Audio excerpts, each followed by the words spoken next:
نحمده ونصلي على رسوله الكريم اما بعد فاعوذ بالله من الشيطان الرجيم بسم الله الرحمن الرحيم رب اشرح لي صدري ويسر لي امري واحلل عقدة من لساني يفقهوا قولي۔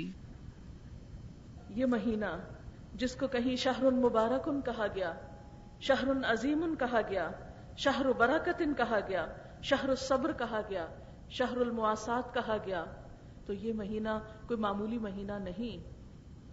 ہماری زندگیوں میں ایک بار پھر یہ لوٹ کر آ رہا ہے، ہمیں پھر ایک موقع مل رہا ہے۔ ہمیں نہیں معلوم کہ اگلے سال تک ہم اس دنیا میں ہوتے ہیں یا نہیں، تو نیکی اور رحمت اور برکت اور مغفرت سمیٹنے کا یہ وقت جو ہمارے قریب آ پہنچا ہے، اس سے بھرپور فائدہ حاصل کرنے کے لیے ہمیں پوری طرح تیار ہو جانا چاہیے، تاکہ ہم ایک ایک لمحے سے، ایک ایک گھنٹے سے اور ایک ایک دن سے پورا فائدہ اٹھا سکیں۔ رمضان المبارک کے جہاں اور بہت سے خصائص ہیں، وہاں اس کی سب سے بڑی خصوصیت جس کا قرآن پاک میں ذکر کیا گیا، شہر رمضان الذی انزل فیہ القرآن، رمضان وہ مہینہ ہے جس میں قرآن اتارا گیا ہے۔ اور رمضان کی خاص رات میں انا انزلناہ فی لیلۃ القدر، ہم نے اس کو قدر والی بابرکت رات میں یعنی لیلۃ القدر میں نازل کیا۔ وما ادراک ما لیلۃ القدر، اور تم کیا جانو کہ لیلۃ القدر ہے کیا؟ لیلۃ القدر خیر من الف شہر، لیلۃ القدر 1000 مہینوں سے بہتر رات ہے۔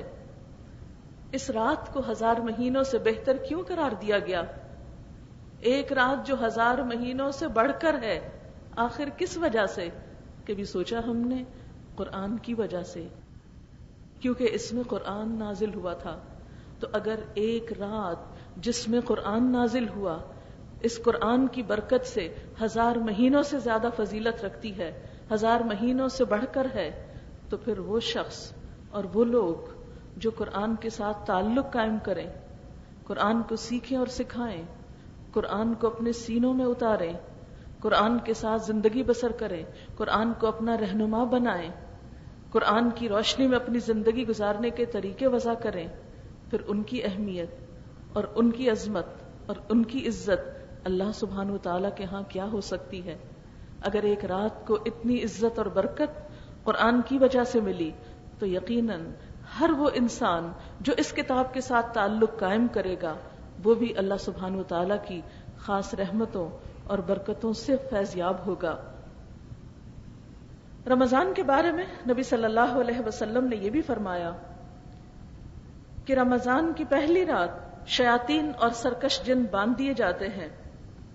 بہت سے لوگ کہتے ہیں کہ اچھا اگر وہ باندھ دیے جاتے ہیں اور اس کا مذاق بھی اڑاتے ہیں، اگرچہ حدیث رسول صلی اللہ علیہ وسلم کا مذاق اڑانا کسی مسلمان کا کام تو نہیں ہو سکتا، لیکن بعض اوقات ہم نادانی میں ایسی باتیں کر جاتے ہیں، تو پھر آخر یہ کیسے ہو جاتا ہے کہ پھر بھی ہم غلط کام کرتے ہیں؟ اگر ہم پھر بھی غلط کام کرتے ہیں تو اس کا مطلب پھر شیطان تو نہیں باندھا گیا؟ نہیں، بات یہ ہے کہ 11 مہینے شیطان کی شاگردی میں رہنے کے بعد ہمارے اندر شیطان کی تعلیم و تربیت کا اتنا اثر ہو جاتا ہے کہ ایک مہینہ وہ باندھ بھی دیا جائے تو اس کے بغیر بھی ہم بہت کچھ کر لیتے ہیں۔ لیکن نبی صلی اللہ علیہ وسلم کے الفاظ میں صداقت ہی صداقت ہے۔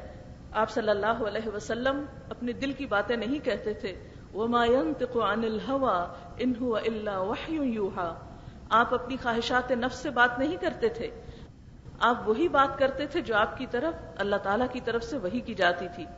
تو اللہ تعالیٰ نے آپ کو یہ خوشخبری سنائی کہ اس مہینے میں انسانوں کو نیکی کا عام موقع دیا جاتا ہے، سرکش شیاطین کو باندھ دیا جاتا ہے کہ وہ انسانوں کو نہ بھٹکائیں، انسانوں کے لیے نیکی کا میدان ہموار کر دیا جاتا ہے، ان کے لیے مشکلیں آسان کر دی جاتی ہیں۔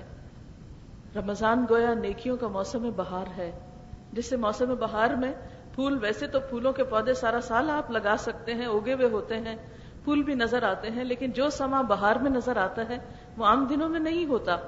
تو بالکل اسی طرح نیکیاں تو انسان سارا سال ہی کچھ نہ کچھ کرتا رہتا ہے حسب توفیق، لیکن رمضان میں نیکیوں کا ایک ایسا خاص موسم ہوتا ہے، ایک ایسی خاص اس کی طرف توجہ ہوتی ہے کہ ہر شخص کے لیے نیکی کرنا آسان ہو جاتا ہے، اس کے موقع عام ہوتے ہیں، اور چھوٹی چھوٹی نیکی کو بھی اللہ تعالیٰ بہت بڑی قدردانی عطا کرتے ہیں یا بہت بڑی قدر و قیمت عطا کرتے ہیں. اس لیے اس مہینے میں ہر طرح کی غفلت اور بے نیازی سے نکل کر خصوصی طور پر اللہ تعالیٰ کی طرف متوجہ ہونا چاہیے، کیونکہ حدیث کے الفاظ میں آتا ہے کہ ہر روز ایک پکارنے والا پکارتا ہے. کیا پکارتا ہے؟ وَنَادَى مُنَادٍ يَا بَاغِيَ الْخَيْرِ أَقْبِلْ وَيَا بَاغِيَ الشَّرِّ أَقْصِرْ وَلِلَّهِ أُتَقَاءُ مِنَ النَّارِ وَذَلِكَ فِي كُلِّ لَيْلَةٍ. ہر رات ایک پکارنے والا پکارتا ہے، اے نیکی کے طلبگار آگے بڑھ، یعنی رات سوتے ہوئے نہ گزار. اب دیکھیے دنیا کے کاموں میں، گپ شپ میں، میل ملاقات میں، شاپنگ میں، گھومنے پھرنے میں، سیر و تفریح میں ہم کتنی ہی راتیں جاگ لیتے ہیں. رات کو دیر تک جاگنا کچھ مشکل نہیں ہوتا، لیکن ہم میں سے کتنے ہی لوگ ہیں، ہم سب اپنا اپنا جائزہ لیں، ہم میں سے کتنے ہیں کہ جو اپنی رات کے کسی حصے کو اللہ تعالیٰ کے لیے خاص کریں. چلے اگر سارا سال ہمارے لیے مشکل ہوتی ہے تو خصوصی طور پر رمضان میں، جبکہ ایک نفل فرض کے برابر اور ایک فرض 70 فرض کے برابر ہو جاتا ہے، ہر عمل کا کئی گنا زیادہ بڑا اجر ملتا ہے، اس میں رات کے لیے، رات میں ایک عبادت یعنی خاص طور پر قیام اللیل کے لیے تراویح کی نماز یا تہجد کی نماز یا نوافل، جو بھی اللہ تعالیٰ ہمیں توفیق دے، اس کے لیے اپنے آپ کو ذہنی طور پر تیار کریں. اور خاص طور پر جو وہ پکارنے والا پکارتا ہے، اے نیکیوں کے طلبگار، یعنی ہم سب کہتے ہیں کہ ہمیں نیکی کا شوق ہے، ہم چاہتے ہیں کہ ہم نیکی کریں، ہم سب کا یہ دعویٰ ہے، ہم سب کہتے ہیں ہمیں نیکی سے بہت محبت ہے. لیکن جو بھی نیکی سے محبت رکھتا ہے، جو بھی نیکی کا شوق رکھتا ہے، ان سب کے لیے کیا کہا جا رہا ہے؟ یا باغی الخیر اقبل، اے نیکیوں کے طلبگار آگے بڑھو، موقع ہے، قدردانی کی جائے گی، قبولیت ہوگی. وَيَا بَاغِيَ الشَّرِّ أَقْصِرْ، اور اے برائیوں کے طلبگار، اے برائیوں چاہنے والے، اب تو رک جاؤ، اب تو کچھ شرم کر جاؤ. اب تو اللہ تعالیٰ کے اس خاص مہینے میں جو قرآن کا مہینہ ہے، اس میں برائیوں سے پرہیز کرو. اب تو تم برائیوں کی طرف اپنی رفتار کم کر دو. گویا یہ ایک مجموعی ماحول پیدا کر کے انسانوں کو موقع دیا جاتا ہے کہ وہ نیکیوں کی طرف آگے بڑھ جائیں اور برائیاں چھوڑ دیں. ویسے تو دن میں کئی دفعہ اللہ تعالیٰ اپنی طرف بلا کر ہمیں برائی سے روکتے ہیں، یعنی نماز کی شکل میں، جیسے کہ قرآن پاک میں آتا ہے ان الصلاۃ تنہی عن الفحشاء والمنکر، نماز برائیوں اور بے حیائی کے کاموں سے روکتی ہے. انسان خواہ کسی بھی برائی میں مبتلا ہو، اتنے میں آذان ہو جاتی ہے، نماز کا وقت ہو جاتا ہے، اسے لازماً اس برائی کو چھوڑنا پڑتا ہے. اور اگر نماز میں بہت خشوع خضوع نہ بھی ہو، بہت زیادہ عبادت کی کیفیت نہ بھی ہو، تو ایٹ لیسٹ اتنا تو ہوتا ہے نا کہ جتنی دیر میں ایک انسان وضو کرتا ہے، نماز کے لیے جاتا ہے، نماز کے لیے کھڑا ہوتا ہے، اتنی دیر تک کوئی برا کام تو نہیں کر رہا ہوتا، کوئی جھوٹ نہیں بول رہا ہوتا، کوئی غیبت نہیں کر رہا ہوتا، کوئی چغلی نہیں کر رہا ہوتا، کسی کے بارے میں برا نہیں سوچتا. ایٹ لیسٹ اتنی دیر تو انسان برائی سے بچتا ہے. تو ہر دن اللہ تعالیٰ 5 بار ہمیں برائی سے نکالنے کے لیے ہمیں نماز کا حکم دیتے ہیں اور ہمیں نماز کی طرف بلاتے ہیں. پھر اسی طرح رمضان میں خاص طور پر سارا دن روزہ رکھ کر اور رات کی عبادت کے ذریعے پھر ایک طرح سے ہمیں برائیوں کے ماحول سے، غفلت سے، اللہ تعالیٰ سے دوری سے نکالا جاتا ہے، کھینچا جاتا ہے، اور نیکیوں کی طرف ایک موقع عطا کیا جاتا ہے تاکہ ہم اس طرف اپنے آپ کو زیادہ سے زیادہ مائل کر سکیں اور خیر اور بھلائی کے کاموں کی طرف بڑھ سکیں. پھر اسی طرح اللہ تعالیٰ اس رمضان میں، یعنی رمضان المبارک کے مہینے میں، ہر رات میں بہت سے لوگوں کو آگ سے یعنی جہنم سے نجات عطا کرتے ہیں. جیسے حج کے موقع پر عرفہ کے دن بہت سی گردنوں کو جہنم سے نجات ملتی ہے، اسی طرح رمضان میں خصوصی طور پر ہر رات میں بہت سے لوگوں کو بخشش کا پروانہ ملتا ہے، اور یہ ہر رات ہوتا رہتا ہے. اب یہ ہم پر منحصر ہے کہ ہم کس حد تک اپنے آپ کو اس طرف لاتے ہیں تاکہ ہم بھی ان خوش نصیب لوگوں میں شامل ہو جائیں جن کی گردنیں جہنم سے رہا کر دی جائیں. پھر اسی طرح ایک اور حدیث میں آتا ہے کہ رمضان المبارک میں خصوصی طور پر جنت کو سجایا جاتا ہے، یعنی جہاں لوگوں کو جہنم سے نجات ملتی ہے وہاں جنت کو مزین کیا جاتا ہے تاکہ لوگوں کا جنت کی طرف بڑھنے کا شوق اور بڑھے. اب میں چند ایک باتیں اس سلسلے میں کروں گی کہ ہم رمضان کا ٹائم ٹیبل کیا بنائیں، رمضان میں وہ کون کون سے کام کریں، کن کن چیزوں کا دھیان رکھیں کن کن چیزوں کا خیال رکھیں کہ ہم اس مہینے سے زیادہ فائدہ اٹھا سکیں. جیسا کہ ابھی ایک بچی نے قرآن پاک کی تلاوت کی تھی، اس تلاوت کی جو پہلی آیت تھی، یا ایھا الذین آمنوا کتب علیکم الصیام کما کتب علی الذین من قبلکم لعلکم تتقون. اے لوگو جو ایمان لائے ہو، تم پر روزے فرض کیے گئے جس طرح تم سے پہلی امتوں پہ فرض کیے گئے تاکہ تمہارے اندر تقوی پیدا ہو. یعنی روزے کا فرض کیا جانا، اس کا اصل مقصد اور مطلوب کیا تھا کہ ہمارے اندر تقوی پیدا ہو. تقوی کیا چیز ہے اور تقوی کیسے پیدا ہوگا، اور ہم رمضان ٹائم ٹیبل کس طرح بنائیں کہ واقعی ہمارے اندر تقوی پیدا ہو جائے، اور جب رمضان ختم ہو تو اس رمضان کے جانے کے ساتھ ہی ہمارے دلوں کا حال اور ہماری کیفیت میں بھی ایک فرق آ چکا ہو، جو کہ دراصل آنا چاہیے، جو رمضان کے لائے جانے اور روزے کے فرض کیے جانے کا اصل مقصد ہے. تقوی کو آپ کس طرح ڈیفائن کریں گے؟ تقوی دراصل دل کی ایک ایسی حالت کا نام ہے جس میں انسان کا دل، انسان کی سوچ نیکی کی طرف مائل رہتی ہے اور انسان برائیوں سے بچنے کی طرف توجہ کرتا ہے. یا دل کی اس کیفیت کا نام ہے جس کیفیت میں انسان نیکی کی طرف آسانی سے بڑھتا ہے، شوق سے بڑھتا ہے، اور برائی کرنا اس پر مشکل ہو جاتا ہے. یا پھر تقوی ایک ایسی کیفیت کا نام ہے جس میں انسان کے اندر اللہ تعالیٰ کا ایک خاص احساس، اللہ تعالیٰ کی ایک خاص محبت، اللہ تعالیٰ سے ایک خاص تعلق پیدا ہوتا ہے، اور انسان کو اللہ تعالیٰ کے سوا باقی دوسری سب چیزیں سیکنڈری نظر آتی ہیں. اللہ تعالیٰ رمضان کے ان روزوں کے ذریعے دراصل کیا چاہتے ہیں؟ ہمارے دلوں کا حال بدل جائے، ہمارے دل بدل جائے، ہماری سوچ بدل جائے، ہمارے خیالات بدل جائیں. اور وہ خیالات کیسے ہوں؟ اچھے خیالات ہوں، تعمیری خیالات ہوں، پازیٹو تھنکنگ ہو، مثبت سوچ ہو، وہ سوچ جو ہمیں زیادہ سے زیادہ اچھے کاموں کی طرف مائل کرے اور ہمیں برے کاموں سے بچنے میں مدد دے. ہم سب جانتے ہیں کہ نیکی اپنا ایک اثر رکھتی ہے اور برائی کا بھی ایک اثر ہوتا ہے. یہ نہیں ہوتا کہ آپ نیکی کریں اور اس کا نتیجہ برا نکلے، اور یہ بھی نہیں ہوا کرتا کہ آپ برائی کریں اور اس کا رزلٹ اچھا آئے. یہ ممکن نہیں، پاسبل نہیں. جیسے یہ ممکن نہیں کہ آپ گندم کا بیج ڈالیں اور اس میں سے چنے نکلیں، یا آپ چاول بوئیں اور اس میں سے انگور نکلیں. یہ تو نہیں ہوتا نا. کیا ہوتا ہے؟ جو آپ بیج ڈالتے ہیں، جس چیز کو آپ بوتے ہیں وہی کاٹتے ہیں، جو فصل آپ لگاتے ہیں وہی آپ کے سامنے آتی. تو اس دنیا میں ہم جو کچھ بھی کرتے ہیں، آج اس زندگی میں جیسے بیج ڈالیں گے، کل قیامت کے دن ویسی فصل کاٹیں گے. کچھ اور عمل نہیں آئے گا سامنے، وہی آئے گا جو آج ہم کر رہے ہیں.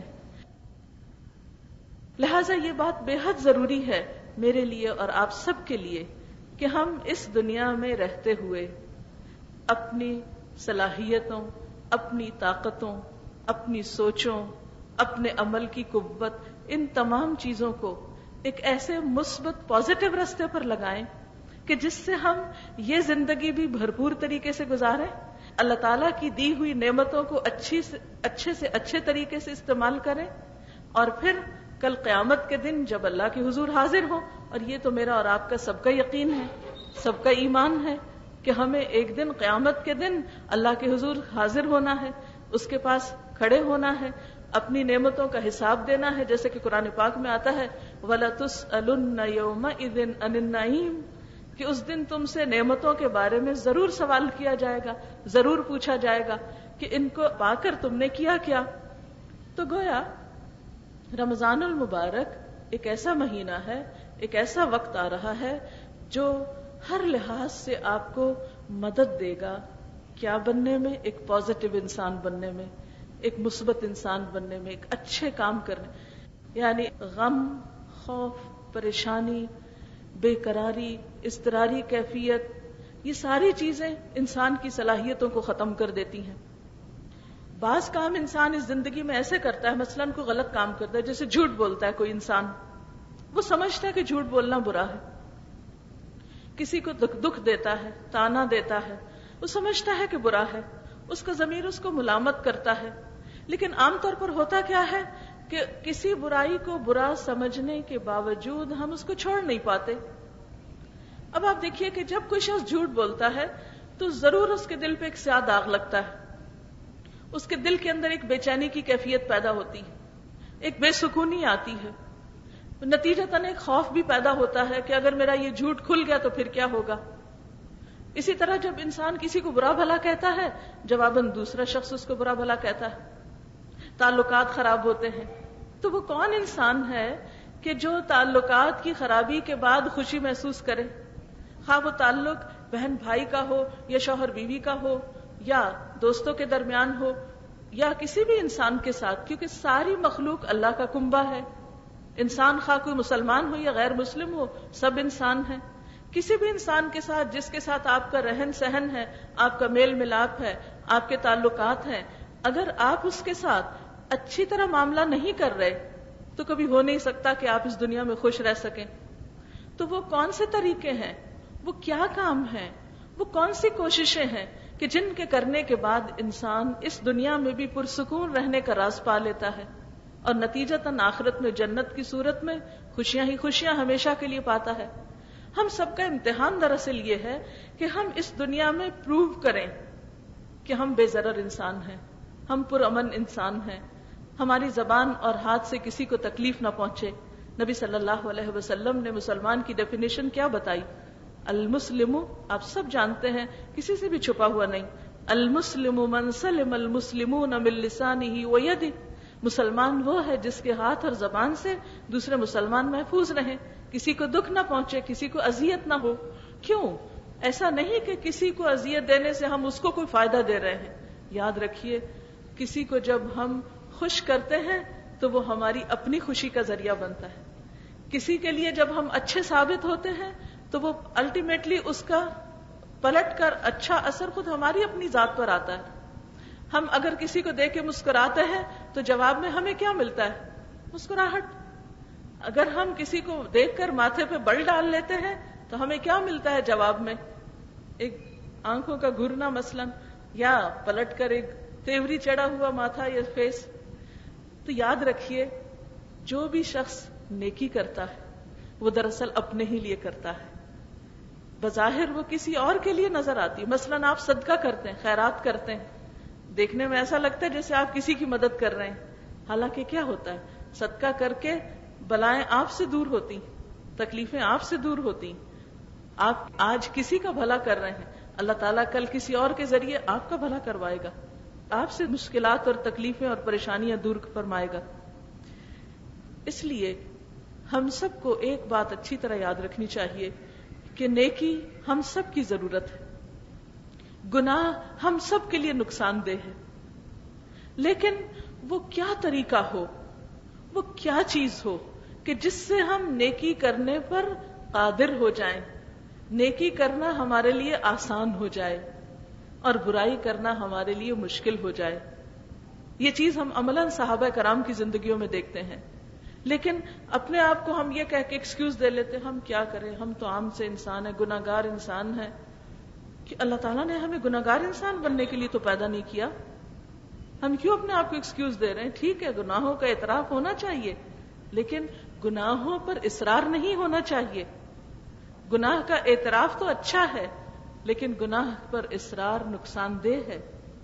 تو یہ رمضان کا مہینہ جو ہم پر آ رہا ہے، یہ دراصل اس لیے آ رہا ہے لعلکم تتقون، تاکہ تمہارے اندر تقوی پیدا ہو، تمہارے اندر ایک ایسی مضبوط سوچ پیدا ہو کہ جس کو یا تمہارے دل کے اندر ایسے احساسات جنم لیں، گناہوں کے بوجھ سے تم آزاد ہو، تم اللہ تعالیٰ کے قریب ہو، نیکی کر کے تمہیں خوشی ہونے لگے. یہ سب احساسات پیدا کرنے کے لیے روزہ بہترین مددگار ہے. اور رمضان اسی لیے آ رہا ہے کہ ہماری نیکی کرنے کی ایک مضبوط بہترین سوچ ہمارے اندر جنم لے تاکہ ہم واقعی نیکی کر سکیں، ہم اپنی کمزوریوں سے نکل سکیں، ہم اپنے نفس کے ہاتھوں جو خود ہی مجبور ہو جاتے ہیں نا غلط کام کرنے کے لیے، ہم اپنے آپ کو ہی راضی نہیں کر پاتے، اپنے آپ کو ہی منا نہیں پاتے. تو دراصل روزہ ہمیں ایک اسٹرینتھ عطا کرتا ہے، ایک اتنی قوت دیتا ہے کہ ہم اپنے ان تمام برائیوں سے جن میں ہم کسی نہ کسی طرح مبتلا ہو جاتے ہیں ان سے نکلنے میں مددگار ہوتا ہے. یہ کیسے ہوتا ہے؟ یہ آپ دیکھیے کہ روزہ رکھنے میں آپ غور فرمائیں کہ روزہ کس طرح رکھا جاتا ہے. صبح سحری کھائی جاتی ہے. سب سے پہلے سحری کھانے کے وقت ہم میں سے کسی کا دل نہیں چاہتا کچھ کھانے کو.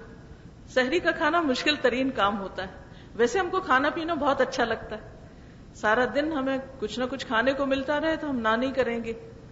کس کو کھانا پینا پسند نہیں؟ آج آپ دیکھیں کسی بھی سپر مارکیٹ میں تو سب سے بڑا سیکشن کس چیز کا ہوگا؟ چاکلیٹس کا، ٹافیوں کا، اور کچھ نہ کچھ چباتے رہنے کا. یعنی جو ہیلدی فوڈ ہے وہ اتنی نہیں ہوگی جتنی جنک فوڈ ہوگی، کیونکہ ہم سب شوقین ہیں کہ ریڈی میڈ تیار شدہ چیز کوئی بھی کسی وقت بیگ سے نکالے اور منہ میں ڈالے. لیکن آپ دیکھیے کہ سحری کا وقت سارے دن میں سے ایسا وقت ہوتا ہے جو بالکل کھانے کو دل نہیں چاہتا، کھانا اچھا ہی نہیں لگتا، کچھ پکا ہوا دل نہیں چاہ رہا. اس وقت کیا حکم ہے؟ سحری کھاؤ. تسحروا فإن فی السحور برکہ. سحری کھاؤ، سحری کھانے میں برکت ہے. سحری کھانے والوں پر فرشتے دعائیں کر رہے ہوتے ہیں. سحری کھانا اللہ تعالیٰ کو پسند ہے. اہل کتاب اور ہمارے روزوں میں فرق ہی سحری کھانے کا ہے. اب دل کی ناپسندیدہ حالت پر کنٹرول کر رہے ہیں ہم، جس چیز کو مرضی نہیں وہ کرا رہے ہیں. پھر ایک خاص وقت میں آ کے بس ہاتھ روک لو، کپ رکھ دو. اگر جلدی نہیں اٹھے تمہارا قصور ہے، بس خلاص یہیں ختم. اب جتنا جی چاہے آپ کا کھانے کو، کیونکہ جب ہم کھانے لگتے ہیں نا تو پھر آہستہ آہستہ بھوک کھلنے لگتی. اب سوچتے ہیں یہ بھی کھا لیں، یہ بھی کھا لیں، یہ بھی نہیں، بس ٹائم ختم. ایک ڈسپلن کا پابند کر لیا اپنے آپ کو. کتنی ہی چیزیں ہماری زندگی میں ایسے آتی ہیں ٹائم ختم ہوتا ہے لیکن ہمارا کام نہیں ختم ہوتا، ہم آن ہی آن رہتے ہیں، چلتے ہی چلے جاتے ہیں. سحری ہمیں ڈسپلن سکھاتی. پھر سارا دن شام تک کچھ نہیں کھانا، جتنی چاہے بھوک لگی ہو، جتنی چاہے پیاس ہو، جو چاہے تم تنہا ہو، کوئی بھی تمہارے پاس نہیں، کوئی دیکھنے والا نہیں، کوئی پوچھنے والا نہیں، پیاس سے حلق میں کانٹے چبھ رہے ہیں، آپ تنہا ہیں کمرے میں، وضو کیا ہے، وضو کا پانی بھی تھوک تھوک کے تھوک رہے ہیں. عام حالات میں 3 دفعہ کلی کر کے فارغ ہو جاتے ہیں. روزے کی حالت میں کلیاں ختم ہی نہیں ہوتی، کہیں ایک قطرہ نہ اندر چلا جائے. کس قدر احتیاط برت رہے ہیں، کتنے زیادہ کانشیس ہیں. تو تقویٰ دراصل کانشیس ہونے کا نام ہے، محتاط ہونے کا نام ہے کہ نہیں مجھے تو ایک قطرہ اندر نہیں لے جانا، میرا روزہ خراب ہو جائے گا. پھر آپ دیکھیے افطار کا وقت آ گیا. اب آپ کو کھانا ہے لیکن سنبھل کے کھانا ہے، احتیاط سے کھانا ہے، کیونکہ زیادہ کھا لیا، زیادہ پی لیا تو تراویح نہیں پڑی جائے گی. اور بعض اوقات کیا ہوتا ہے، مغرب کی نماز لیٹ ہوتی اور اس میں ایک کے بعد ایک چیز کھا رہے ہیں. ہم جو کچھ عام دنوں میں نہیں کھاتے وہ افطار میں کھاتے ہیں. عام دنوں میں ہم بس اپنی روٹین میں کھاتے ہیں، لیکن سارے دن کی بھوک کے بعد ہم شام کے وقت دنیا بھر کی من پسند چیزیں اکٹھی کرتے ہیں. یہ بھی ہو جائے، یہ بھی ہو جائے، یہ بھی ہو. اب آپ دیکھیں اللہ تعالیٰ قرآن پاک میں کیا فرماتے ہیں، کلوا واشربوا ولا تسرفوا. کھاؤ اور پیو، اسراف نہیں کرو، حد سے زیادہ نہیں کھانا. اور اسراف کیا ہے؟ نبی صلی اللہ علیہ وسلم نے فرمایا کہ یہ بات بھی اسراف میں سے ہے کہ تم ہر وہ چیز کھانے لگو جس کو تمہارا جی چاہے. یعنی ہر وقت من پسند چیزیں کھاتے رہنا یہ اسراف ہے. اس لیے اس وقت اب کیا ہے، اذان ہے، نماز کا وقت ہے، آپ کا جی نہیں چاہ رہا ٹیبل سے اٹھنے کو، سب اٹھ گئے نماز پڑھنے. آپ کہتے ہیں اچھا میں ذرا آرام سے کھا کے، مجھے تو اتنی بھوک لگی اور میں نے وہ کہیں سنا تھا جب بھوک لگی ہو تو نماز لیٹ بھی کر سکتے ہیں.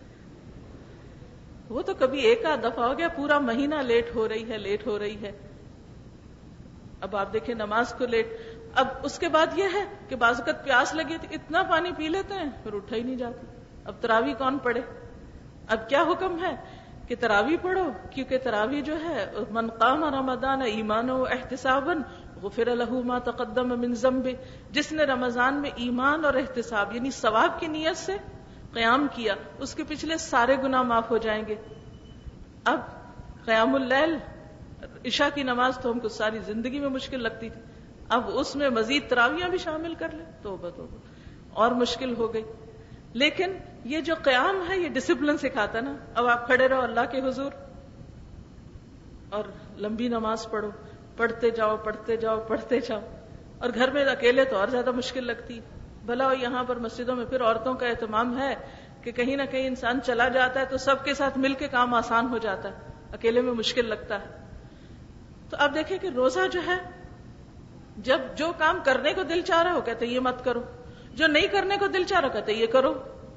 پھر آپ دیکھیں جب ہم افطار کر لیتے ہیں، پھر کھانا کھا لیتے ہیں، پھر تراویح پڑھ لیتے ہیں، اس کے بعد کھانے اور ایکسرسائز کے بعد اتنے فریش ہوتے ہیں اب سونے کو دل نہیں چاہتا، اب دل چاہتا ہے سب بیٹھ کے گپ شپ لگائیں، لیکن اب کیا ہے، اب سو جاؤ، کیونکہ سو گے تو سحری میں آسانی سے اٹھو گے، پھر بڑی مشکل سے نیند آتی، پھر صبح صبح اٹھنا پڑتا ہے، اب دل نہیں چاہ رہا اٹھنے کو، اٹھو جلدی اٹھو، اور خاص طور پہ آپ کی ایج میں تو بہت نیند آتی۔ مجھے تو یاد ہے کہ میرا سب سے مشکل وقت وہ تھا جو آپ لوگوں کا ہے، اتنی گہری نیند، اتنی گہری نیند، کیونکہ بڑے ہو کے تو پھر انسانوں کو بہت سی فکریں لگ جاتی ہیں نا، لیکن شادی سے پہلے والی نیند بڑی ہی میٹھی نیند ہوتی، اس وقت اٹھنا اور مشکل۔ لیکن جو نوجوان اس عمر میں نیند پہ قابو پا لیں، بھوک پہ قابو پا لیں، خواہشات پہ قابو پا لیں، پھر وہ ایسے سیلف ڈسپلن کو اختیار کرتے ہیں، اتنے وہ پھر ٹیون ہو جاتے ہیں، وہ اپنے نفس پر ایسا قابو رکھتے ہیں کہ دنیا کی کوئی طاقت ان کو پھسلا نہیں سکتی۔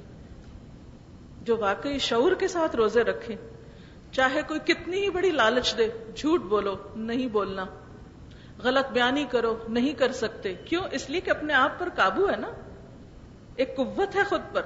آپ دیکھیے اصل طاقتور وہ شخص ہوتا ہے جو اپنے آپ پر قوت رکھے، نہ کہ اپنے نفس کی خواہش میں بہہ جائے، جہاں کوئی چیز دیکھے جیسے جو دل میں آئی یا جو من پسند کی چیز ہو اس طرف کو بہہ جائے، نہیں، یہ تو کوئی بات نہ ہوئی۔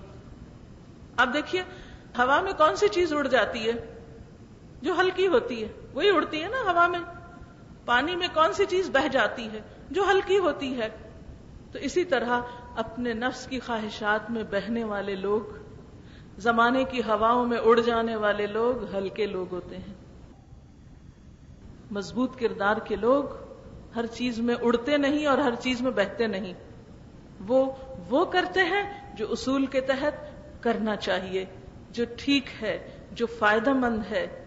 یہ رمضان اور یہ روزے ہمارے اندر ایسا ہی ڈسپلن پیدا کرنا چاہتے ہیں، کیونکہ ایک مسلمان ہونے کی حیثیت سے ہم جب اللہ کے حکم سے حلال چیز چھوڑتے ہیں، روزے میں کھانا پینا حلال ہوتا ہے نا، ہمیں اجازت ہے، لیکن ہم چھوڑتے ہیں، تو پھر یہ ہمارے اندر ایک ایسی طاقت پیدا کرتا ہے، ایسا ڈسپلن لاتا ہے کہ ہم حرام بھی چھوڑ سکتے ہیں۔ یا اللہ تیرے حکم سے ہم نے دودھ اور کھجور بھی نہیں کھائی دن کو، پانی کا گھونٹ نہیں پیا جو تو نے حلال کیا، تیرے حکم سے ہم جھوٹ بھی نہیں بولیں گے، ہم مردہ بھائی کا گوشت بھی نہیں کھائیں گے۔ پتا ہے نا آپ سب کو مردہ بھائی کا گوشت کیا ہوتا ہے، کس کو کہتے ہیں؟ غیبت کو کہتے ہیں، سب کو معلوم ہے۔ اگر اللہ کے حکم سے حلال گوشت نہیں کھا سکتے دن کو، تو کیا اللہ کے حکم سے مردہ بھائی کا گوشت نہیں چھوڑیں گے؟ ہم میں سے کتنے ہی لوگ ہیں جو روزہ رکھ کے بھی کیا کرتے ہیں؟ غیبت نہیں چھوڑتے، دوسروں کی برائیاں کرنا نہیں چھوڑتے، دوسروں کو تنگ کرنا نہیں چھوڑتے۔ اسی لیے آپ صلی اللہ علیہ وسلم نے فرمایا، کم من صائم لیس لہ من صیامہ الا الظما، کتنے ہی روزہ دار ایسے ہیں جن کو اپنے روزے سے سوائے بھوک پیاس کے کچھ حاصل نہیں ہوتا، وہ صرف منہ باندھے رکھتے ہیں، کچھ حاصل نہیں۔ وَكَم مِّن قَائِمٍ لَيْسَ لَهُ مِن قِيَامِهِ إِلَّا السَّحَرُ، کتنے ہی راتوں کو قیام کرنے والے ایسے ہوتے ہیں جنہیں اپنے قیام سے سوائے رت جگہ کے کچھ بھی حاصل نہیں ہوتا۔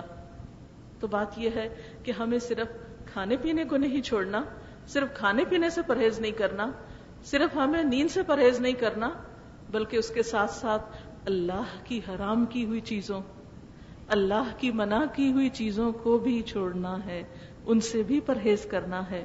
وہ تمام چیزیں جو اس کو ناپسند ہیں، جو اس کے نزدیک ناگوار ہیں.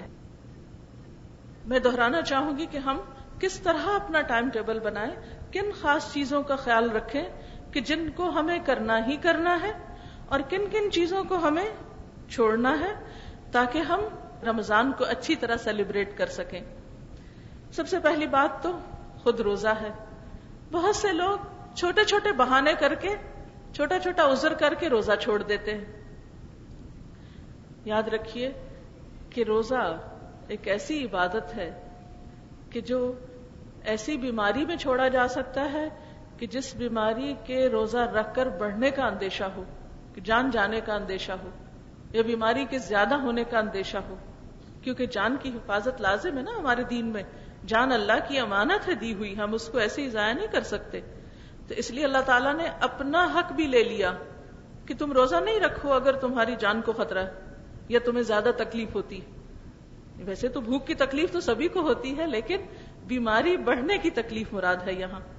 اسی طرح سفر, اگر کوئی شخص سفر کر رہا ہے اور سفر ایسا ہے جس میں اس کو شدید بھوک پیاس کا اندیشہ ہو سکتا ہے جو اس کے لیے جان لیوا ہو, تو اس میں بھی روزہ چھوڑنے کی اجازت ہے. لیکن یہ نہیں کہ مثلا میں مکہ سے یہاں ہوں تو کہوں چونکہ میں جدہ سفر کر کے جا رہی ہوں تو اس لیے میں روزہ ہی چھوڑ دوں. ایسے سفر میں روزہ نہیں چھوڑنا, بلکہ ایسا سفر کہ جو انسان کے لیے اتنا پرمشقت ہو جائے کہ انسان اس کے بعد روزے کا حق ادا نہ کر سکے اور اس کی جان کو خطرہ ہو جائے, تو اس سفر میں بھی چھوڑنے کی اجازت ہے. ادروائز بغیر کسی عذر کے روزہ چھوڑنا, نبی صلی اللہ علیہ وسلم نے فرمایا اگر کوئی شخص بغیر کسی وجہ کے ایک روزہ رمضان کا چھوڑ دیتا ہے تو اس کے بدلے میں اگر وہ ساری زندگی روزہ رکھے تو اس ایک روزے کے اجر کو نہیں پہنچ سکتا.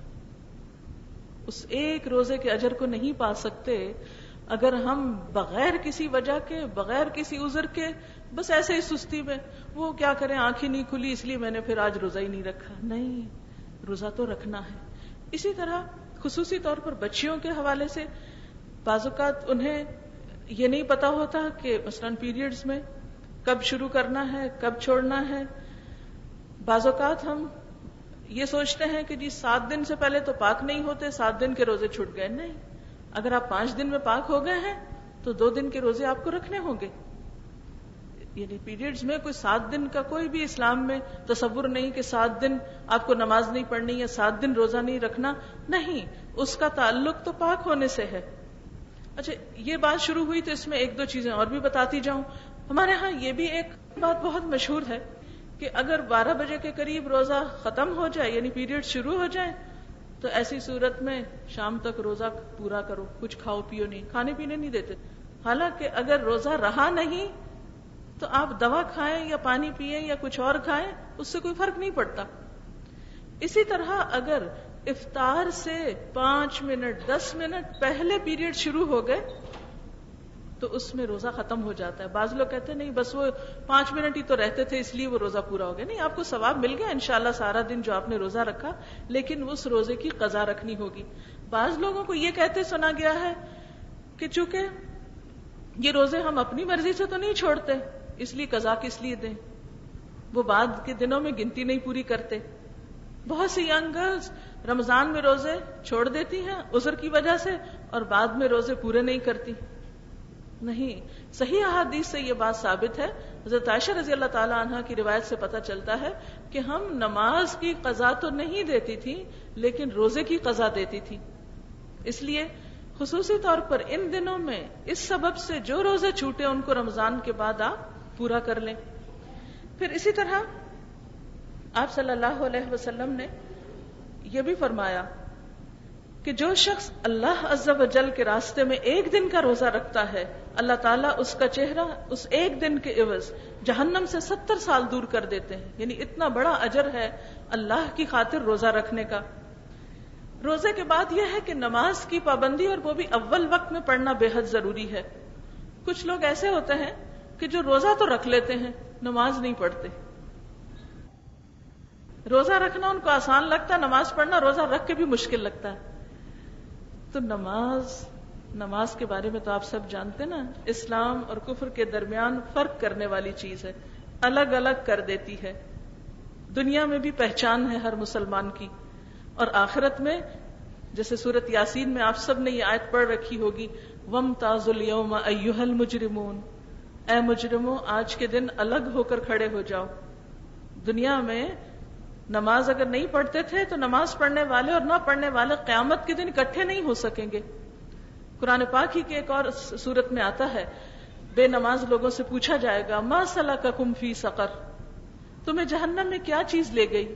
قالوا لم نک من المصلین، وہ کہیں گے ہم نماز پڑھنے والوں میں سے نہ تھے۔ وَلَمْ نَكُ نُطْعِمُ الْمِسْكِينَ، اور ہم مسکین کو کھانا نہیں کھلاتے تھے۔ وَكُنَّا نَخُوضُ مَعَ الْخَائِضِينَ، اور ہم بحثیں کرنے والوں کے ساتھ مل کے بحثیں کرتے تھے۔ آج ہم میں سے بعض مسلمانوں کا حال یہ ہو گیا ہے کہ نہ وہ اللہ کا حق ادا کرتے ہیں نہ بندوں کا حق ادا کرتے ہیں، اور جہاں دین کی بات آتی ہے بحث مباحثہ شروع کر دیتے ہیں۔ ہمارا دین بحث مباحثے کے لیے تو نہیں، اتنی خوبصورت تعلیمات تو زندگی میں عمل کے لیے ہیں۔ اس لیے آپ صلی اللہ علیہ وسلم نے فرمایا کہ افضل الصلاۃ بعد الفریضۃ صلاۃ اللیل، فرض نماز کے بعد افضل ترین نماز رات کی نماز ہے۔ گویا تراویح کی نماز جو ہے اگر رات کے اول حصے پڑھے، یا تہجد کی نماز جو رات کے آخر حصے میں پڑھے، یہ فرض نمازوں کے بعد افضل ترین نماز ہے جو آپ کو رمضان میں نصیب ہوگی انشاءاللہ۔ پھر اسی طرح نماز کے علاوہ قرآن، کیونکہ اس مہینے میں قرآن پاک نازل ہوا، یہ قرآن کا مہینہ ہے، اس لیے رمضان میں خصوصی طور پر قرآن پاک سے تعلق قائم کرنا ہے آپ کو۔ اس کے 2-3 طریقے ہو سکتے ہیں۔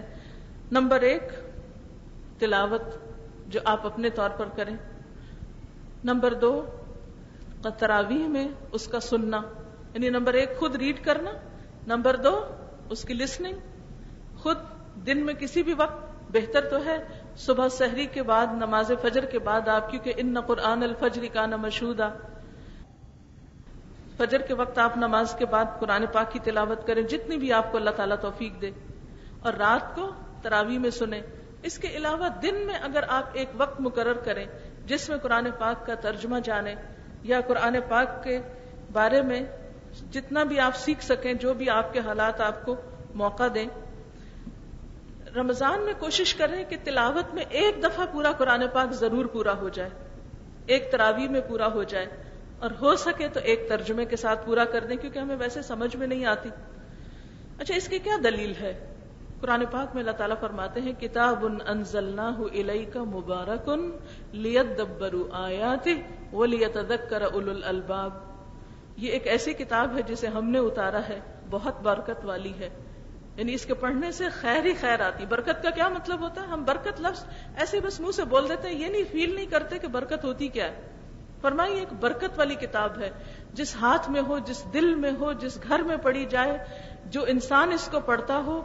آپ دیکھیے کہ جس شہر میں یہ کتاب نازل ہوئی اس کو ام القریٰ کہا گیا، اس کی کتنی اہمیت اور فضیلت ہے۔ وہاں جو مسجد الحرام ہے اس میں ایک نماز کا ثواب 1,00,000 نمازوں کے برابر ہے۔ جس نبی صلی اللہ علیہ وسلم پر نازل ہوئی وہ تمام انبیاء کے سردار ہیں، جو فرشتے اس کو لے کر آئے جبریل امین تمام فرشتوں کے سردار ہیں۔ جس رات میں نازل ہوئی وہ 1000 مہینوں سے بہتر ہے، جس مہینے میں نازل ہوئی وہ مہینہ رمضان سارے مہینوں سے زیادہ بہتر ہے۔ تو یہ کتاب تو جس پر آئی، جو اس کو لایا، جس رات میں آئی، جس مہینے میں آئی، وہ سارے ہی سارے افضل قرار پائے۔ جس امت کے لیے آئی خیر امتن قرار پائی۔ تو اس لیے اس کتاب کے ساتھ جو بھی تعلق قائم کرے گا اس کے زندگی میں لازماً برکت آئے گی۔ برکت سے مراد خیر و بھلائی، رحمتیں، اور یہ نہ صرف یہ کہ دنیا میں بلکہ آخرت میں بھی۔ ایک حدیث میں آتا ہے کہ قرآن پاک قبر میں بھی، یعنی جو شخص قرآن کے ساتھ بہت وقت گزارتا تھا تو قرآن پاک قبر میں ایک ایسے دوست کی شکل میں اس کے ساتھ ہوگا کہ جس کی وجہ سے اس کے قبر کا خوف اور جو وحشت اور تنہائی ہے وہ دور ہو جائے گی۔ اور اسی طرح قیامت کے دن سورۃ البقرہ اور سورۃ آل عمران پرندوں کے جھنڈ کی طرح اپنے پڑھنے والوں پر سایہ کیے ہوئے ہوں گی، یہ بھی حدیث میں آتا ہے۔ اسی طرح قرآن پاک اپنے پڑھنے والے کے حق میں شفاعت کرے گا، سفارش کرے گا، اور وہ کیا کہے گا؟ یا رب، اس نے مجھے دن میں بھی پڑھا، اس نے مجھے رات کو قیام یعنی نماز میں بھی پڑھا، اللہ تعالیٰ اس کی بخشش فرما۔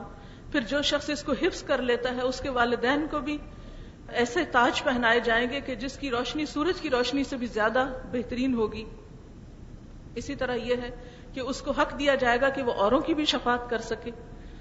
تو یہ کتاب بنیادی طور پر ھدی للمتقین ہے، تقوی والوں کی ہدایت کے لیے آئی ہے. تو وہ روزہ جس کا مقصد ہی تقوی حاصل کرنا ہے، تو اس روزے کو رکھ کر اس کتاب سے ہدایت حاصل کرنا اور اس سے رہنمائی حاصل کرنا سب سے بہترین کام ہو سکتا ہے رمضان میں.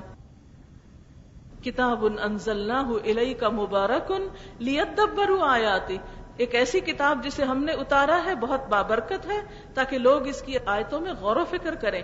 ولیتذکر اولو الالباب، اور تاکہ عقل والے اس سے نصیحت حاصل کریں.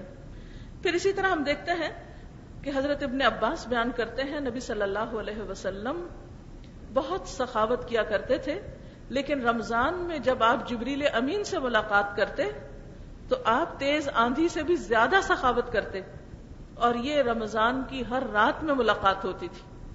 اور آپ صلی اللہ علیہ وسلم رمضان میں پورے قرآن پاک کی جو اس وقت تک نازل ہوتا جبریل امین کے ساتھ دہرائی کیا کرتے تھے. اس کو دور کہتے ہیں، دورہ قرآن کرتے تھے. اور آخری سال جو آپ کی زندگی کا تھا اس میں آپ نے یہ 2 دفعہ کیا، 2 مرتبہ آپ نے پورے قرآن پاک کی دہرائی کی.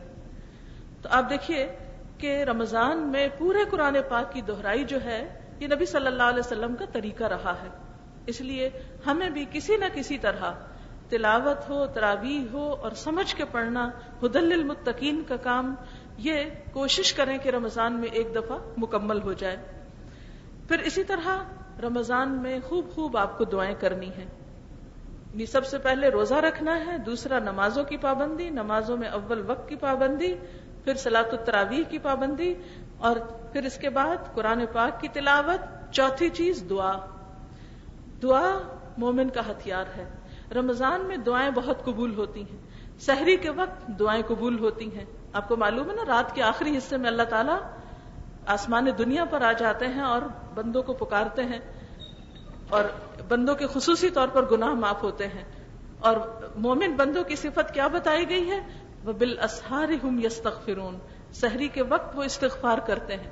تو آپ سحری بنا رہے ہوں یا چلتے پھرتے ٹیبل لگا رہے ہوں، کچھ بھی، ساتھ استغفر اللہ ربی من کل ذنب واتوب الیہ دہراتے جائیں، کیونکہ استغفار جو ہے وہ ہر مشکل سے نکلنے کا طریقہ ہے.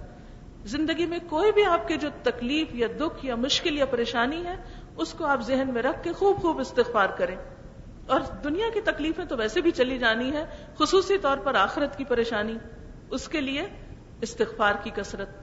پھر اسی طرح روزہ رکھنا ایک سارا دن عبادت ہے، دن میں بھی دعائیں نمازوں کے بعد، خصوصاً فرض نماز کے بعد. پھر افطار کے موقع پر دعا قبول ہوتی ہے. تو افطاری کے وقت عموماً گھر میں ہلا گلا ہوتا ہے، سب لاؤ ادھر، کیا ٹیبل نہیں لگا، وہ نہیں چیز بنی، کتنی دیر رہ گئی، اب دیکھو کیا وقت ہو گیا، ایک شور شرابہ ہنگامہ ہوتا ہے. تو اس کے لیے کیا کریں؟ 5-10 منٹ پہلے کام شروع کر دیں.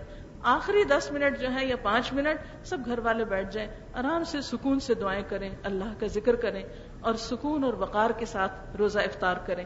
کیونکہ روزہ دار جب روزہ کھول رہا ہوتا ہے تو اس وقت کی دعا رد نہیں ہوتی. اس وقت خوب اپنی دنیا اور آخرت اور تمام مسلمانوں کی بھلائی کے لیے دعائیں کریں. پھر اسی طرح یہ ہے، رات کو تراویح کے درمیان بھی آپ دعا کریں، پھر صبح اٹھ کے پھر دعائیں کریں. تو یہ مہینہ دعاؤں کا مہینہ بھی ہے، اور دعاؤں سے انشاءاللہ وہ تمام مرحلے اور وہ تمام منزلیں طے ہوں گی جو عام طور پر انسانی کوششوں میں نہیں ہوتی یا اس سے ممکن نہیں ہوتی. اگلی چیز جو آپ کو کرنی ہے وہ صدقہ خیرات ہے. اس مہینے میں کثرت کے ساتھ صدقہ خیرات، اور اس میں سب سے پہلے روزے کی افطاری. صحابہ کرام کو جب آپ صلی اللہ علیہ وسلم نے روزہ افطار کرانے کا ثواب بتایا کہ اتنا ثواب ملتا ہے جتنا روزہ رکھنے والے کے روزے کا ہے، یعنی جس کو آپ افطار کرا رہے ہیں، تو اس پر سب نے کہا کہ ہمارے پاس اتنا نہیں ہوتا کہ ہم اوروں کا بھی روزہ افطار کرائیں، یعنی بمشکل اپنا کرتے ہیں، سب کو کیسے روزہ افطار کرا سکتے ہیں. آپ نے فرمایا یہ ثواب اس کو بھی ملتا ہے جو ایک لسی کے گھونٹ یا ایک کھجور کے ٹکڑے سے بھی کسی کا روزہ افطار کرا دیتا ہے. تو آپ اپنے رشتہ داروں، دوستوں، ہمسایوں، حتیٰ کہ جب آپ گھر میں بیٹھے ہوتے ہیں نا، تو خود اٹھا کے کھجور کھانے کی بجائے پہلے دوسرے کو آفر کر دیا کریں. اور ہر ایک اگر دوسرے کو آفر کر رہا ہے ایک طرح سے، اور جب آپ خواتین گھر میں افطاری بناتی ہیں تو اسی نیت سے بنائیں کہ اللہ تعالیٰ آپ کو اس کا اجر و ثواب عطا کرے. اور خصوصاً بچیاں، کیونکہ عام طور پر ایسا ہوتا ہے نا، جب امی کہتی ہیں آؤ بھی افطاری یا سحری میں مدد کرو، تو آپ کہتے ہیں ہمارے تو امتحان ہے، ہمارا تو ٹیسٹ ہے، ہمارا تو ہوم ورک بہت ہے، ہم تو کچھ نہیں کر سکتے. نہیں، انشاءاللہ آپ نے ثواب کی نیت سے ضرور امی کا ہاتھ بٹانا ہے، تھوڑا یا زیادہ جو بھی ممکن ہو، خوشی سے، بغیر اس کے کہ وہ آپ کو بلائیں. آپ اس نیت کے ساتھ کہ روزہ دار کو جب روزہ رکھواتے ہیں تو بھی ثواب ہے، چاہے وہ اپنے گھر کے لوگ ہوں، اور جب افطاری بناتے ہیں، کسی کو پانی پلاتے ہیں یا کھجور کھلاتے ہیں، چاہے وہ اپنے ہی گھر کے لوگ ہیں، آپ ان کے لیے ٹرے میں لگا کے لے جاتے ہیں، پیش کرتے ہیں، اس سے بھی آپ کو انشاءاللہ اجر و ثواب ملے گا. تو خوشی خوشی ان کاموں میں آگے بڑھنا ہے.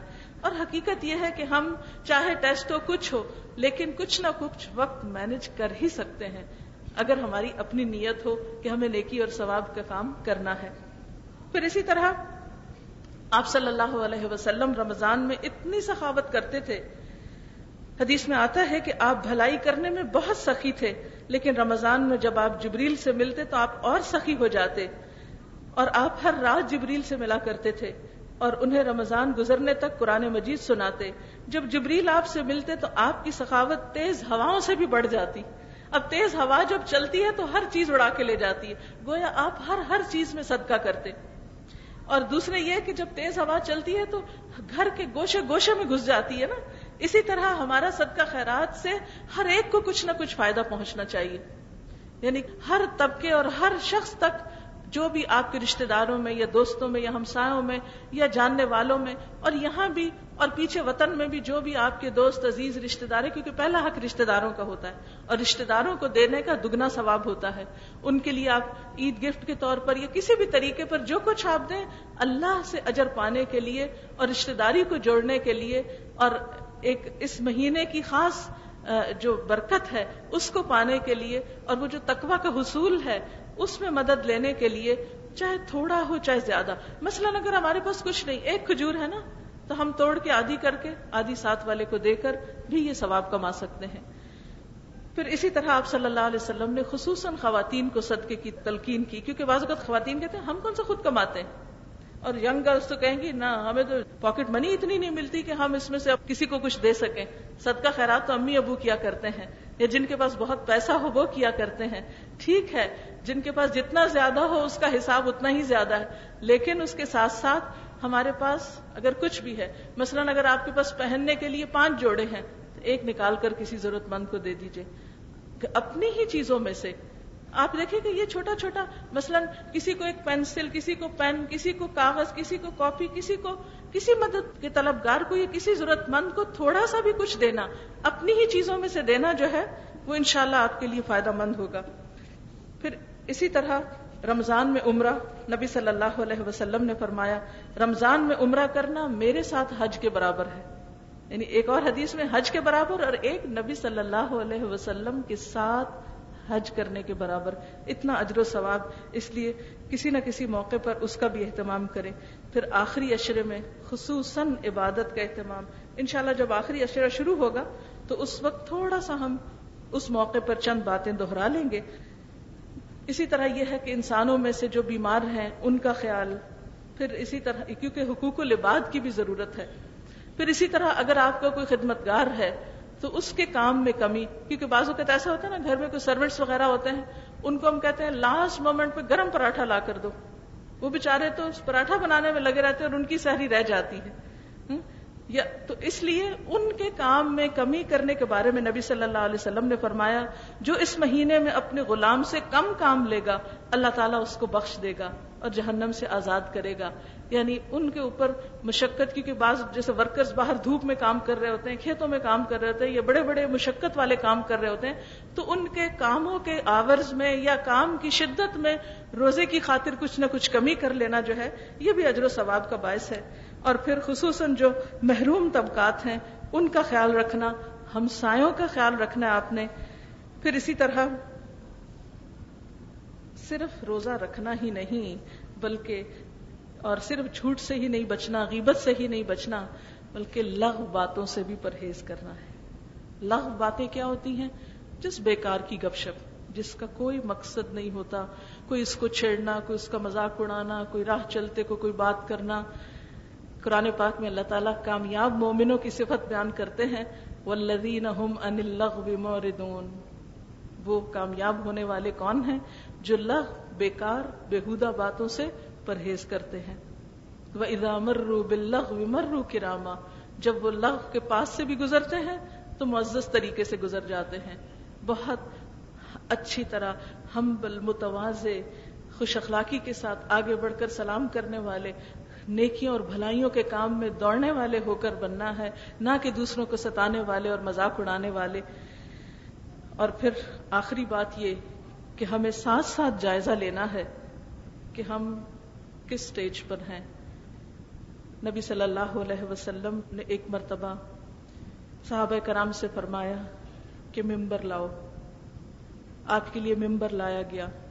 جب آپ پہلی سیڑھی پر چڑھے تو فرمایا آمین، جب دوسری پہ چڑھے تو فرمایا آمین، تیسری پہ چڑھے تو فرمایا آمین. صحابہ کرام ذرا حیران ہوئے کہ آپ نے کس کی دعا پہ آمین کہا ہے. تو اس موقع پر آپ نے فرمایا کہ جب میں نے پہلی سیڑھی پر قدم رکھا تو جبریل امین میرے پاس آئے اور کہنے لگے کہ ہلاکت ہے، ہلاکت ہے، اس شخص کے لیے ہلاکت ہے جس نے رمضان کا مہینہ پایا اور اپنے گناہوں کی معافی اور بخشش حاصل نہ کی. تو میں نے جواب میں کہا آمین. یعنی اتنی رحمتیں اور برکتیں، اور پھر ابتدا میں بھی برکت، لیکن آخری راتیں، اور پھر اس میں لیلۃ القدر کی تلاش، اور پھر آخری عشرے کا اعتکاف، نیکی کے بے شمار مواقع. ان سارے مواقع کو جس نے گنوا دیا اور بخشش حاصل نہ کر پایا، اس کے لیے پھر ہلاکت. تو آپ نے کیا فرمایا؟ آمین.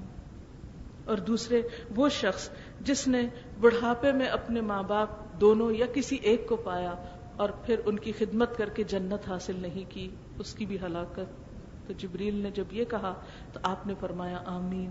اور تیسرے یہ کہ جس کے سامنے آپ صلی اللہ علیہ وسلم کا نام لیا جائے اور پھر وہ درود نہ پڑے. یعنی جب نبی صلی اللہ علیہ وسلم کا نام لیا جائے تو دل میں کیا کہنا چاہیے؟ صلی اللہ علیہ وسلم. تو وہ بھی خیر و بھلائی سے محروم ہو. تو آپ صلی اللہ علیہ وسلم نے فرمایا آمین. آپ سوچئے دعائیں جبریل کر رہے ہیں، آمین نبی صلی اللہ علیہ وسلم فرما رہے ہیں. قبولیت کس درجے کی ہوگی، کوئی شک نہیں اس میں. اس لیے ہمیں رمضان گزارنا ہے اور ساتھ ساتھ اس بات کا جائزہ لینا ہے کہ کتنے اچھے کاموں کا ہمارے اندر شوق پیدا ہو رہا ہے، انسانوں کی خدمت، مدد، اللہ کی عبادت کا جذبہ، اور کتنی برائیاں ہم چھوڑتے چلے جا رہے ہیں. یہ ہے رمضان میں کرنے کا کام، رمضان کا پیغام. اور انشاءاللہ تعالی آئندہ جو لیکچرز ہوں گے وہ کچھ اس طرح ہوں گے کہ آپ کو کچھ کرنے کے کام بتائے جائیں گے اور کچھ چھوڑنے کے کام بتائے جائیں گے. وہ ساتھ ساتھ تفصیلات چلتی رہیں گی. اللہ تعالی ہمیں بہترین کام کی توفیق دے اور یہ رمضان اس حال میں گزرے کہ واقعی ہم گناہوں سے پاک ہو جائیں، اللہ کی رحمت ہم کو ڈھانپ لے، ہماری گردن آگ سے آزاد ہو جائے اور ہمارے اندر مطلوبہ تقوی پیدا ہو جائے. دعا کر لیتے ہیں، ٹھیک ہے؟